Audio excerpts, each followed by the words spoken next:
வணக்கம். ஆகாஷ்வாணி புதுச்சேரி செய்திச் சுருக்கம் வாசிப்பவர் வீரமணி. 97வது அகாடமி விருதுகள் லாஸ் ஏஞ்சல்ஸில் நடைபெற்றது.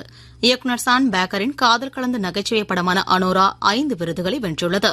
சிறந்த திரைப்படம், சிறந்த இயக்குநர், சிறந்த திரைக்கதை, சிறந்த எடிட்டிங், சிறந்த நடிகை ஆகிய பிரிவுகளில் இந்த 5 விருதுகளை அனோரா திரைப்படம் வென்றுள்ளது குறிப்பிடத்தக்கது.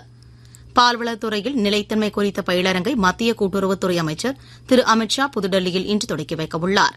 பால் பண்ணை தொழிலை ஊக்குவிப்பதை நோக்கமாக கொண்டு இந்த பயிலரங்கு நடத்தப்படுகிறது.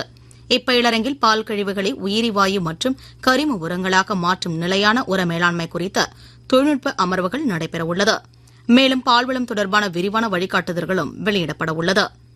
இஸ்ரேல் ஹமாஸ் இடையேயான போர் நிறுத்த முதற்கட்ட ஒப்பந்தம் காலாவதியானதை அடுத்து ஒப்பந்தத்தை நீட்டிக்க ஹமாஸை இஸ்ரேல் அரசு வலியுறுத்தியுள்ளது.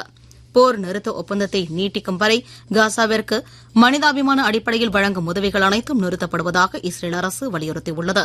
புதுச்சேரி எல்லைப்பிள்ளைச் சாவடி ராஜீவ்காந்தி அரசு பெண்கள் மற்றும் குழந்தைகள் மருத்துவமனையில் புதிய MRI ஸ்கேன் எந்திரத்தை துணைநிலை ஆளுநர் திரு கைலாஷ்நாதன் இன்று காலை மக்கள் பயன்பாட்டிற்கு அர்ப்பணித்து வைத்தார்.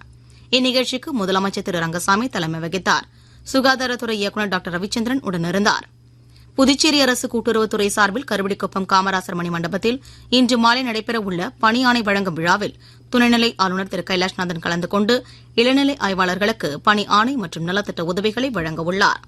துபாயில் நாளை நடைபெறவுள்ள ICC கிரிக்கெட் போட்டியில் குரூப் A அரையிறுதி ஆட்டத்தில் இந்தியா ஆஸ்திரேலியாவை எதிர்கொள்ளவுள்ளது. இத்துடன் இந்த செய்திச் சுருக்கம் நிறைவு பெறுகிறது.